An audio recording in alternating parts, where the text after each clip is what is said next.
Hi hello అండి. Welcome to కహానీలు చెప్తా. ఈరోజు మన కథ పేరు ఎదలో గానం పెదవే మౌనం పార్ట్ 1. ఇక కథలోకి వెళ్దాం. అప్పటి వరకు గర్ల్స్ స్కూల్ గర్ల్స్ కాలేజ్లో చదివిన నేను ఫస్ట్ టైం కో ఎడ్యుకేషన్ కాలేజ్లో అడుగుపెట్టాను. అలా అని అబ్బాయిలతో ఫ్రెండ్షిప్ చేయడం కొత్తేమీ కాదు. మా ఇంటి పక్కన ఇంటెదురుగా ఉండే అబ్బాయిల్లో ఫ్రెండ్స్ ఉన్నారు. ఓ వారం రోజుల పాటు అందరి పరిచయాలు అయ్యాయి. నెల రోజులకి క్లాస్లో girls boys friends groups form అయ్యాయి. మా గ్రూప్లో నేను, 2 అమ్మాయిలు, 1 అబ్బాయి, మొత్తం 4 మెంబర్స్. 3 months గడిచాక మా గ్రూప్లోకి నో ఎంట్రీ బోర్డు పెట్టిన సమయంలో ఒక కోతి లాంటి మనిషి ఆ బోర్డుని తన్నేసి మా గ్రూప్లోకి ప్రవేశించాడు. అతడి పేరే సమరసింహారెడ్డి. నిజమేనండి, అదే పేరు. మేము సమర అని పిలుస్తాం. మా గ్రూప్ మెజారిటీ పెరిగిందని మేము కూడా సైలెంట్ అయ్యాం. గౌతమ్ సమర ఫ్రెండ్. మా గ్రూప్ ఒకటే కాదు, ఏ గ్రూప్లో మెంబర్ కానీ సింగిల్ కింగ్ అన్నమాట. ఈ గౌతమ్ సైలెంట్ బట్ చదువులో క్లాస్ ఫస్ట్. మిడిల్ రోలో ఫస్ట్ బెంచ్లో నేను, నా లేడీ ఫ్రెండ్స్ ముగ్గురం కూర్చునేవాళ్ళం. కార్నర్లో నేను. కరెక్ట్గా నా ప్లేస్లోనే బెంచ్ మొత్తానికి కలిపి ఒక డెస్క్ ఉండేది. బుక్స్ పెన్స్ లాంటి వస్తువులు దాచుకోవడానికి. కానీ దానికి లాక్ ఉండేది కాదు. మా వెనుక బెంచ్లో సమర గౌతమ్ కూర్చుంటారు. నాకున్న తిక్క అలవాట్లో ఒకటి, క్లాస్ బోర్ కొట్టినప్పుడు, నిద్ర వచ్చినప్పుడు, మనసు బాగోలేనప్పుడు నాకు నచ్చిన సాంగ్ లిరిక్స్ బుక్లో రాసుకుంటాను. నచ్చిన లిరిక్స్ బాగా గుర్తుంటాయి. వినడమే కానీ పాడటం ఉండదు. ఒకరోజు బ్రేక్ టైంలో ఒక్కదాన్నే కూర్చొని ఓ సాంగ్ లిరిక్స్ రాసుకుంటున్నాను. అంతలో మా ఫ్రెండ్స్ వచ్చి బయట వర్షం పడుతుందని చూడ్డానికి లాక్కెళ్ళారు. వాళ్ళ హడావిడికి అదే పేజ్లో పెన్ను పెట్టి బుక్ క్లోజ్ చేసి బెంచ్ మీద అదే పొజిషన్లో వదిలేసి బయటికి వెళ్ళాను.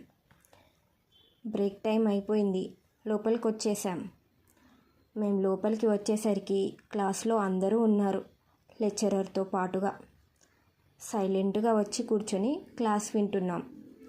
క్లాస్ అయ్యాక నా సాంగ్ బుక్ ఓపెన్ చేసి చూస్తే నేను సగంలో వదిలేసిన లిరిక్స్ ఎవరో కంప్లీట్ చేశారు. కొద్దిసేపు ఎవరా అని చించి లైట్ తీసుకొని ఆ మ్యాటర్ వదిలేశాను. కట్ చేస్తే నెక్స్ట్ డే కాలేజ్లో లంచ్ టైంలో క్లాస్లోనే నా బెంచ్ మీదే బాక్స్ ఓపెన్ చేసి ముగ్గురం తింటున్నాం. క్లాస్లో మ్యాక్సిమం అందరూ క్యాంటీన్కి వెళ్ళారు. మేము ముగ్గురం, సమర, గౌతమ్, ఇంకో 2 తప్ప. మా వెనుక బెంచెస్ అన్నీ వదిలేసి లాస్ట్ బెంచ్లో కూర్చొని తింటున్నారు సమర, గౌతమ్. రేయ్, నువ్వు సాంగ్స్ పాడతావు కదా, ఒక సాంగ్ పాడరా అన్నాడు సమర గౌతమ్తో. పాడాల్సిందేనా, తప్పదా అన్నాడు గౌతమ్. అప్పటికే నా పక్కన కూర్చున్న నా ఫ్రెండ్స్ వాళ్ళ వైపు తిరిగారు సాంగ్ విందామని. నేను మాత్రం నా కర్రీస్, పెరుగు, అప్పడాలు అన్నీ అటువైపుకి షిఫ్ట్ చేసే ఓపిక లేక అలానే తింటున్నా. పాడుబే సమర డైలాగ్. వాటర్ తాగి స్టార్ట్ చేశాడు గౌతమ్.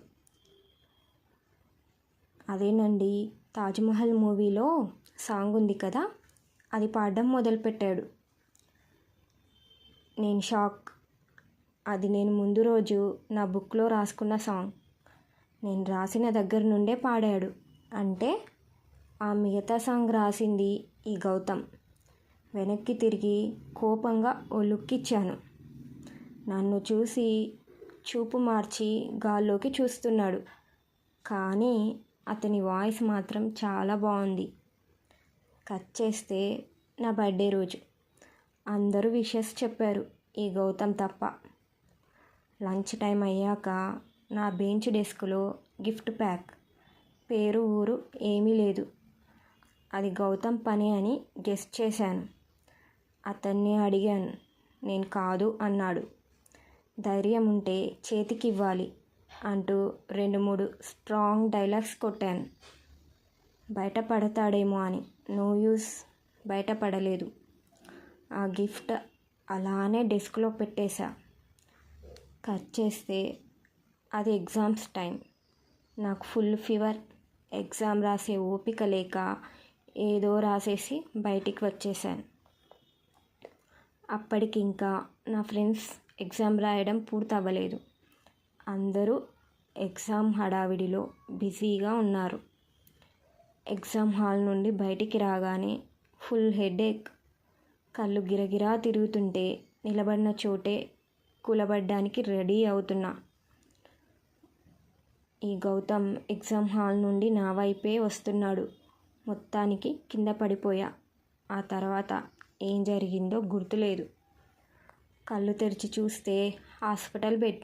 నా పక్కన గౌతమ్ విత్ డాక్టర్. నాకు భయమేసింది. ఏడుపు అందుకున్నా. డాక్టర్ భయపడ్డాడు. ఏడిస్తే ఇంజెక్షన్ ఇప్పిస్తా అన్నాడు గౌతమ్. ఇంజెక్షన్ అంటే చాలా భయం. సైలెంట్ అయిపోయా. అక్కడి నుండి ఆటోలో రెస్టారెంట్కి తీసుకెళ్ళాడు. తనే ఆర్డర్ చేశాడు ఇద్దరికి. ఆర్డర్ చేసిన ఐటమ్స్ వచ్చాయి. సర్వ్ చేసి వెళ్ళిపోయారు. సైలెంట్గా కూర్చొని చూస్తున్నా. ఏం చూస్తున్నావు? తిను, నీరసంగా ఉన్నావంట. మీ ఇంట్లో నీకు తిండి పెట్టలేదా అన్నాడు. ఇంట్లో వాళ్ళని అనేసరికి కోపం వచ్చింది నాకు. మా ఇంట్లో వాళ్ళని ఏమైనా అంటే బాగుండదు. నన్ను వాళ్ళు బాగా చూసుకుంటారు అన్నాను కోపంగా. మరెందుకు తినడం లేదు? డైటింగా? ఇప్పటి నుండి అలాంటి పిచ్చి పనులు చేశావంటే చిన్నపిల్లలకు తినిపించినట్టు బలవంతంగా తినిపిస్తా అన్నాడు. ఆ రోజు అంత పని జరిగింది. నేను మొండిగా తిననంటే బెదిరించి బలవంతంగా తినిపించాడు. అక్కడే టాబ్లెట్ వేసి వద్దు అంటున్నా వినకుండా ఇంటి వరకు వదిలి వెళ్ళాడు. కట్ చేస్తే నా ఫీవర్ తగ్గాక కాలేజ్కి రీజాయిన్ అయ్యాను. నా బెంచ్ డెస్క్లో ఉన్న గిఫ్ట్, ఆ విషయం గురించి తేల్చేయాలని ఆ గిఫ్ట్ తీసుకొని అతడి దగ్గరికి వెళ్ళి, ఈ గిఫ్ట్ నువ్వే డెస్క్లో పెట్టావు కదా అని సీరియస్గా అడిగాను. కాదు అన్నాడు గౌతమ్. వాదించే టైం లేక నా ప్లేస్కి వచ్చేసా. ఆ నెక్స్ట్ డే నా డెస్క్లో ఒక పేపర్ ఉంది. అందులో, ఈవినింగ్ కాలేజ్ వెనక పరోటా చేసే షాప్ ఉంది కదా, అక్కడుంటావా? నీతో మాట్లాడాలి ప్లీజ్ అని కింద నీ గౌతమ్ అని రాసుంది. విషయం ఏంటో తెలుసుకోవాలని వెళ్ళాను. నా కోసం వెయిట్ చేస్తున్నాడు. ఇద్దరం కూర్చొని మౌనంగా పరోటా తిన్నాము. ఎందుకు పిలిచావు అడిగాను నేను. ఆ గిఫ్ట్ నేనే పెట్టాను. నీకు డైరెక్ట్గా ఇస్తే తీసుకోవని డెస్క్లో పెట్టాను అన్నాడు గౌతమ్. ఎప్పుడు కూడా తీసుకోలేదు అన్నాను నేను. ఆ గిఫ్ట్ చాలా ఇష్టంగా తీసుకొచ్చాను. ఎందుకంటే నువ్వంటే ఇష్టం కాబట్టి. నిజంగా చాలా ఇష్టం. నువ్వు ఒప్పుకుంటే నిన్ను పెళ్ళి చేసుకునే అంత. నీకు ఇష్టం లేదంటే నిన్ను డిస్టర్బ్ చేయను. ఒకవేళ ఇష్టమైతే జాబ్ వచ్చాక ఇంట్లో వాళ్ళని ఒప్పించి మ్యారేజ్ చేసుకుందాం. ఇప్పుడేమీ తొందర పెట్టడం లేదు అని మెల్లగా వివరించాడు గౌతమ్. నాకేం చెప్పాలో అర్థం కాలేదు. అయోమయంలో సైలెంట్గా ఉన్నాను. నా సిచ్యువేషన్ అర్థమైనట్టుంది. టైం తీసుకొని చెప్పు, కంగారేమీ లేదు అని చెప్పి తన ఫోన్ నెంబర్ ఇచ్చాడు. ఆ గిఫ్ట్ బాక్స్ తన బ్యాగ్లో నుండి తీసి నా బ్యాగ్లో పెట్టాడు. నేను అయోమయంలోనే ఉన్నాను. కట్ చేస్తే కొన్ని నెలల తర్వాత తను హోమ్ ట్యూషన్స్ చెప్తూ జాబ్ సర్చింగ్లో ఉన్నాడు. నేను కళ్ళు తిరిగి పడిపోయిన రోజు నాకేమీ గుర్తులేదు. కానీ తర్వాత నా ఫ్రెండ్ చెప్పింది. నన్ను హాస్పిటల్ తీసుకెళ్లే వరకు తన బాధ చూడాలి, తనకు ఏడుపు ఒక్కటే తక్కువ అని. హీస్ కేరింగ్ అండ్ అతని మెచ్యూరిటీ ప్రపోజల్ నాకు బాగా నచ్చింది. గిఫ్ట్ ఓపెన్ చేసి చూశాను. Love birds. చాలా అందంగా ఉంది. ఇంట్లో వాళ్ళకి అనుమానం రాకుండా దాంతోపాటు ఇంకో 2 బొమ్మలు కొని నా రూమ్లో పెట్టుకున్నాను. ఎక్సైట్మెంట్తో ఫోన్ చేసి ఓకే చెప్దామంటే కాల్ లిఫ్ట్ చేయడు. చేసిన 1 or 2 minutes కంటే ఎక్కువగా మాట్లాడడం లేదు. చిరాకొచ్చి సమరకి కాల్ చేశా. గౌతమ్ గురించి అడిగి ఫోన్ మాట్లాడడం లేదని చెప్పా. వాడు చాలా బిజీగా ఉన్నాడు. మార్నింగ్ అంతా కాల్ సెంటర్లో జాబ్ సరిపోతుంది, ఈవినింగ్ నుండి నైట్ వరకు హోమ్ ట్యూషన్స్తో సరిపోతుంది అన్నాడు. అంత బిజీగా ఉండేవాడు నన్నెందుకు లవ్ చేశాడు కోపంగా అనేసి కాల్ కట్ చేశాను. సమర రిటర్న్ కాల్ చేశాడు. లిఫ్ట్ చేశాను. అంత కోపం వద్దు. వాడి సిచ్యువేషన్ అర్థం చేసుకో. నువ్వంటే చాలా ఇష్టం వాడికి. నేను అసలు వాడి బాధ చూడలేకే నీతో ఫ్రెండ్షిప్ చేశాను. నేనే విషయం చెప్పాలనుకున్నా, కానీ వాడే అడ్డు చెప్పాడు అని మెల్లగా వివరించాడు. ట్యూషన్ ఎక్కడ చెప్తున్నాడు అని అడిగాను. అడ్రస్ చెప్పాడు. నెక్స్ట్ డే సమర చెప్పిన అడ్రస్కి వెళ్ళాను. సినిమాలో ఉండే హౌస్లా ఉంది అది. లోపలికి వెళ్ళాలంటే భయమేసింది. భయపడుతూనే లోపలికి వెళ్ళి గౌతమ్కి కాల్ చేశా. కట్ చేశాడు. మళ్ళీ చేశా. ఈసారి కూడా కట్ చేశాడు. మళ్ళీ చేశా. లిఫ్ట్ చేయగానే తనకి మాట్లాడే ఛాన్స్ ఇవ్వకుండా నువ్వు ట్యూషన్స్ చెప్పే ఇంటికి వచ్చాను అన్నాను. కాల్ కట్ అయింది. మరు నిమిషంలో ఇంట్లో నుండి బయటికి వచ్చాడు. అతని వెనకే ఒక ఆంటీ అంకుల్ వచ్చారు. నా చేయి పట్టుకొని అక్కడి నుండి కదలబోయాడు. గౌతమ్, ఏమైంది? ఎనీ ప్రాబ్లం అడిగాడు ఆ అంకుల్. నథింగ్ సార్ అన్నాడు. ఎవరి అమ్మాయి అంది ఆ ఆంటీ. మై ఫియాన్సీ మ్యామ్ అన్నాడు మర్యాదగా. అయితే ఇంట్లోకి తీసుకొని రా అందావిడ. యా కమ్ అన్నాడు అంకుల్. సైలెంట్గా నన్ను తీసుకొని లోపలికి వెళ్ళాడు. సోఫాలో కూర్చున్నాం. కాఫీ ఇచ్చారు. తాగమని చెప్పాడు గౌతమ్.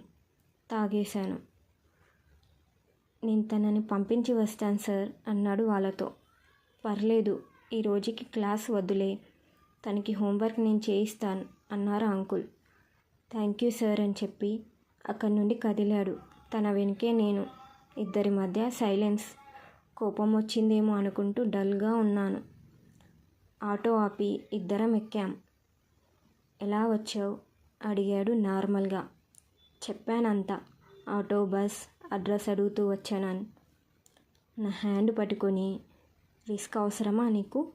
సిటీలో అడ్రస్ కన్ఫ్యూజ్గా ఉంటాయి. వేరే అడ్రస్కి వెళ్ళుంటే, అక్కడ ఏదైనా ప్రాబ్లం అయ్యుంటే. జస్ట్ కొన్ని రోజులు ఓపిక పట్టు. నువ్వు వద్దు అన్నా నా టైం మొత్తం నీకే ఇస్తాను. ప్లీజ్ రా, ఇంకెప్పుడు ఇలా చెయ్యకు అన్నాడు రిక్వెస్ట్ చేస్తూ. ఓకే అన్నాను డల్గా. నా డల్నెస్ చూసి నాతో మాట్లాడుతూ బస్లో ఇంటి వరకు నాతో పాటు వచ్చాడు. జర్నీలో అయినా నాతో టైం స్పెండ్ చేశాడు కదా, అందుకే నేను ఫుల్ హ్యాపీ.